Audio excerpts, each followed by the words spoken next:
Hello everyone, welcome to doctor Tom. Title और thumbnail देखकर तो आप समझ ही गए हैं कि आज हमारा टॉपिक क्या है।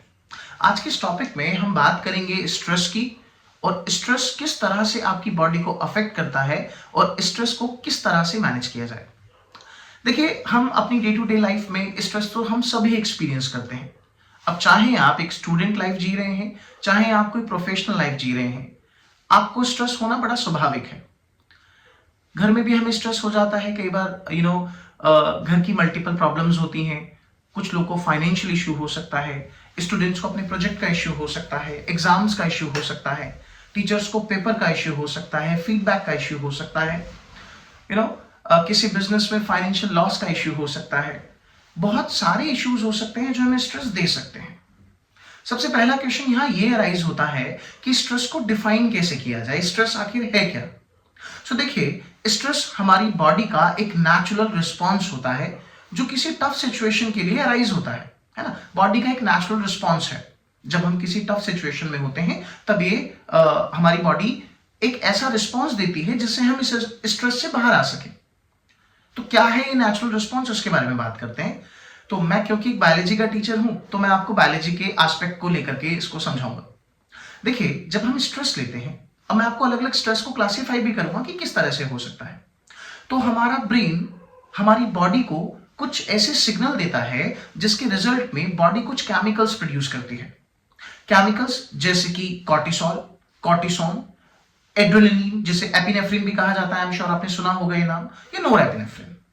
ये कुछ ऐसे केमिकल्स होते हैं जो बॉडी में कुछ रिस्पॉन्सेज लाते हैं। रिस्पॉन्सेज जैसे कि फ्लाइट, फ्राइट या फिर फाइट। मतलब हम डरते हैं, हमें डर लग जाता है। फॉर एग्जाम्पल कि आप किसी जंगल ट्रिप में हैं एंड सडनली कोई वाइल्ड एनिमल, कोई वुल्फ या कोई टाइगर या टाइग्रेस या लायन या लायनेस आपके जस्ट सामने आ जाए, क्या हालत होगी आपकी, आप समझिए। आप डर जाएंगे, है ना। ऐसे टाइम पे आपकी हार्ट बीट बढ़ जाएगी, या फिर अगर आप उससे दूर हैं तो आप वहां बहुत तेज भागेंगे। ऐसे टाइम पर हमें समझ में नहीं आता है कि हम किस डायरेक्शन में जा रहे हैं, किस डायरेक्शन में नहीं जा रहे हैं, हम सिर्फ भाग रहे हैं। आपकी बॉडी ने आपको प्रिपेयर कर दिया इसके लिए कि आप उस सिचुएशन से भाग रहे हैं, है ना। आप उस सिचुएशन से दूर जा रहे हैं, आपकी बॉडी ने आपको प्रिपेयर किया। कितना सडन रिस्पॉन्स है, आप समझिए कि एक शेर आया और आप एकदम, आपकी हार्ट बीट बढ़ गई, आपकी ब्रीदिंग रेट बढ़ गई, आपने भागना शुरू कर दिया उस सिचुएशन से। This is flight response of the body. हम डरने लगते हैं, फ्राइट, हमें डर लगता है। फॉर एग्जाम्पल सामने अचानक सांप आ जाए कोई, तो हम एकदम डर जाएंगे और डरने के बाद हम कोई ना कोई स्टेप लेंगे। या फिर फाइट, आपने देखा होगा कई बार सिचुएशन होती है, बच्चों के, let's say a dog is chasing a child, तो बच्चे के पीछे कुत्ता पड़ गया है। अब बच्चा क्या करेगा, उसके हाथ में मान लीजिए डंडा आ गया तो वो कुत्ते को मार भी रहा है, रो भी रहा है। तो फाइटिंग। तो जनरली ये जो हार्मोन्स हैं, केमिकल्स हैं, एपिनेफ्रिन, नोरेपिनेफ्रिन, ये आपकी बॉडी को इन 3 रिस्पॉन्सेस के लिए प्रिपेयर करते हैं, फ्लाइट, फ्राइट और फाइट। ठीक है, ये एक नेचुरल रिस्पॉन्स होता है। ये बहुत छोटे से टाइम का स्ट्रेस है कि ठीक है, एकदम सडन कोई चीज आई और हमारी बॉडी ने स्ट्रेस लिया और हमारी बॉडी ने इस स्ट्रेस से बचने के लिए, इस स्ट्रेस को कोप करने के लिए कुछ मैकेनिज्म को अपनाया। कई बार एग्जाम का स्ट्रेस हो जाता है बच्चों को कि एग्जाम का स्ट्रेस है, ठीक है, उस पूरे दिन आपको भूख नहीं लग रही है, या जो है आपकी हार्ट बीट तेज है, आपकी पाल्पिटेशंस बढ़ी हैं, आपके टीचर ने आपसे कल को कुछ पूछना है एग्जाम में, तो आप स्ट्रेस में हैं। ये एक तरह का स्ट्रेस है। अब आते हैं वो स्ट्रेस जो हमारी बॉडी को खराब करता है। देखिए, अगर स्ट्रेस एक लंबे समय तक लिया जाए, अगर एक स्ट्रेस क्रॉनिक हो जाए, क्रॉनिक फॉर एग्जांपल किसी को फाइनेंशियल स्ट्रेस है, किसी के पास लोन है, उसको वो लोन चुकाना है, उसको स्ट्रेस है इस बात का। अब आइए मैं आपको इसका इफेक्ट समझाता हूं। मैंने आपको बताया, अब एक एक करके इश्यूज को डिस्कस करते हैं। सबसे पहला जो स्ट्रेस है ये हमें मेंटली इफेक्ट करता है। अब अगर हम लोग स्ट्रेस को कंटिन्यूअस लें, मतलब अगर हम इस चीज के बारे में बार बार सोचें, तो देखिए ऐसे लोग डिप्रेशन का शिकार बन जाते हैं, है ना। इसी को कहा जाता है डिप्रेशन, कि आप एक ही चीज के बारे में सोच रहे हैं, आप एंजाइटी हो जाती है, पाल्पिटेशंस बढ़ने लगती हैं क्रोनिक स्ट्रेस में। पहला मेंटली इफेक्ट। देखिए, हमारे ब्रेन में एक हिस्सा होता है जिसे लिम्बिक सिस्टम कहा जाता है। अब लिम्बिक सिस्टम में एक और पार्ट है जिसे हिप्पोकैम्पस कहा जाता है। अगर कोई पेशेंट या कोई व्यक्ति क्रोनिक स्ट्रेस ले रहा है तो क्रोनिक स्ट्रेस की वजह से हिप्पोकैम्पस श्रिंक हो जाता है। अब हिप्पोकैम्पस का फंक्शन क्या है? Hippocampus is important in learning and memory, है ना। हम लोग, आपने सुना होगा, शॉर्ट टर्म को लॉन्ग टर्म मेमोरी में कन्वर्ट करता है हिप्पोकैम्पस। जैसे फॉर एग्जांपल हम लोग नंबर्स को पढ़ते हैं, हमें याद हो जाता है, हमको मोबाइल नंबर देखना है, तो एक शॉर्ट टर्म मेमोरी है। आप देखिए जो ये ज्यादा क्रॉनिक स्ट्रेस ले रहे होते हैं ना, ये डिप्रेशन का शिकार होते हैं, ये किसी चीज को इजीली मेमोराइज नहीं कर पाते, किसी चीज को इजीली लर्न नहीं कर पाते।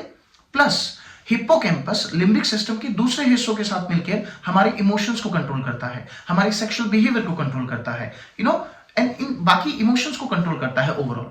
तो अब देखिए कोई डिप्रेशन में है, उसमें किसी तरह का इमोशन नहीं है, ना वो खुश है, वो हमेशा डाउन डाउन सा रहता है, उदास सा रहता है। ये पहला है, it shrink your hippocampus.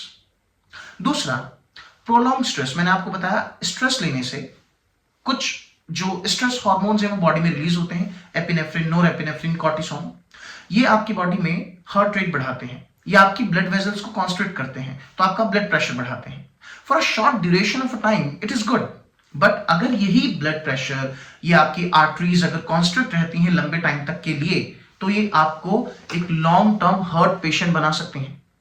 That is a thing, है ना। आप एक लंबे समय तक एक हार्ट पेशेंट बन सकते हैं। इसके बाद इवन जब आप स्ट्रेस लेते हैं, जब आप डिप्रेशन का शिकार हो जाते हैं, जब आपको एंजाइटी होती है, आपकी स्लिप साइकिल बिगड़ जाती है।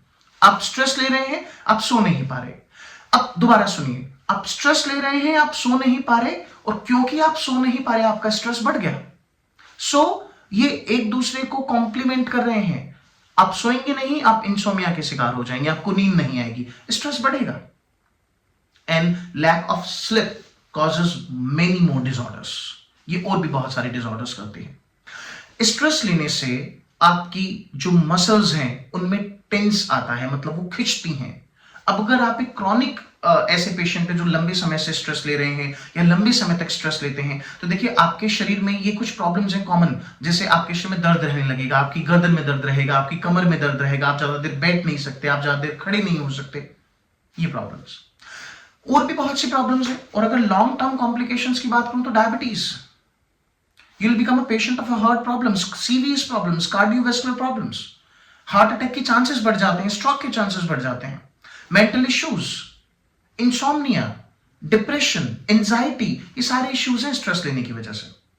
इसके साथ और भी बहुत सारे इश्यूज हो सकते हैं स्ट्रेस की वजह से। अब एक काम करते हैं, प्रॉब्लम पे फोकस करने की जगह हम इसके सॉल्यूशन पे फोकस करते हैं। स्ट्रेस से और मल्टीपल चीजें होती हैं। शॉर्ट टाइम के लिए स्ट्रेस, मैं वापस बोल रहा हूं, it is good, but long time stress can ruin your life. Stress produces free radicals, reactive oxygen species in terms of biological. तो ये आपकी बॉडी की सेल से रिएक्ट करती हैं, बॉडी के अंदर रिएक्ट करती हैं, आपकी प्लाज्मा मेम्ब्रेन को ब्रेक करती हैं, जिसकी वजह से multiple type of skin issues होंगे।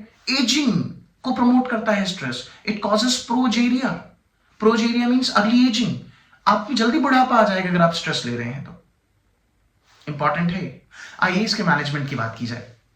फर्स्ट एंड सबसे इंपॉर्टेंट थिंग, आप एक चीज को समझ के चलिए। देखिए, अगर आप लोग थोड़ा आध्यात्म की तरफ भी हैं तो चीजें हमारे कंट्रोल में नहीं है।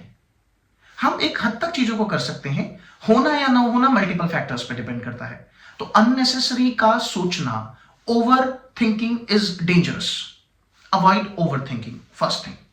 Second, exercise. Can you believe a 30-minute walk a daily can make you stress free? रोज 30 मिनट की सिंपल वॉक आपको स्ट्रेस फ्री कर सकती है, बहुत ज्यादा इफेक्ट डालती है। एक्सरसाइज से आपके शरीर में कुछ केमिकल्स बनते हैं, ब्रेन में कुछ केमिकल्स बनते हैं जिन्हें एंडोर्फिन्स कहा जाता है, हैप्पी हार्मोन्स। अगर शॉर्ट टर्म में बात करूं तो कुछ हैप्पी हार्मोन्स बनते हैं। ये हैप्पी हार्मोन्स आपको खुश रखने में मदद करते हैं। तो exercise helps you. Eating a good diet, अच्छी डाइट लेने से स्ट्रेस जो है वो कम होता है।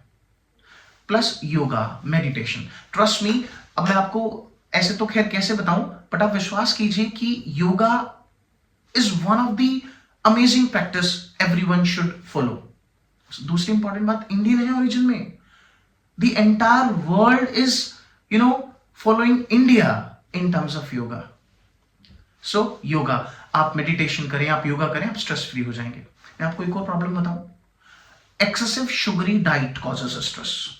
दूसरा, स्ट्रेस लेने से आपका ब्लड शुगर हमेशा हाई रहता है। मैं आपको बता देता हूं, ब्लड शुगर हाई रहेगा, मैंने आपको बता दिया, लॉन्ग टर्म कॉम्प्लिकेशंस डायबिटीज रहेंगी। स्ट्रेस लेने से एब्डोमिनल फैट बढ़ता है, तो ओबेसिटी।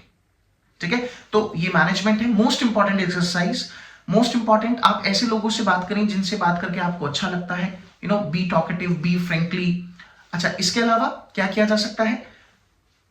ईटिंग गुड डाइट, है ना, एक अच्छी डाइट को मेंटेन किया जाए। वेरी वेल स्लीप, 7 से 8 घंटे की नींद बहुत जरूरी है ऐसे लोगों के लिए जो ज्यादा स्ट्रेस लेते हैं। मिनिमम 7 से 8 घंटे की नींद बहुत जरूरी है। धीरे धीरे इस तरह की प्रैक्टिस को करने से जो है स्ट्रेस का लेवल बहुत कम हो जाता है। आप अपनी डेली जो है रूटीन लाइफ में वापस लौट सकते हैं। लास्ट एक टिप देता हुआ चलता हूं आपको। कुछ सब्सटेंस होते हैं जिन्हें अडेप्टोजेनिक सब्सटेंस कहा जाता है। मेरी एक वीडियो भी है अडेप्टोजेनिक सब्सटेंस पर। Adaptogenic substance are stress relieving substance. One of the example is the ashwagandha. मैं लिंक में ये जो है वीडियो अश्वगंधा की दे रहा हूं, देखिएगा जरूर और समझिएगा इसका बायोलॉजिकल एस्पेक्ट, किस तरह से ये आपकी बॉडी में स्ट्रेस को रिलीव करता है। So now if you know anyone जो इस प्रॉब्लम से जूझ रहा है और जैसे इस वीडियो की जरूरत है, do share this video with that person. So everyone, मिलेंगे नेक्स्ट अपनी किसी और नई वीडियो में किसी एक नए टॉपिक के साथ। टिल द टाइम, जय हिंद।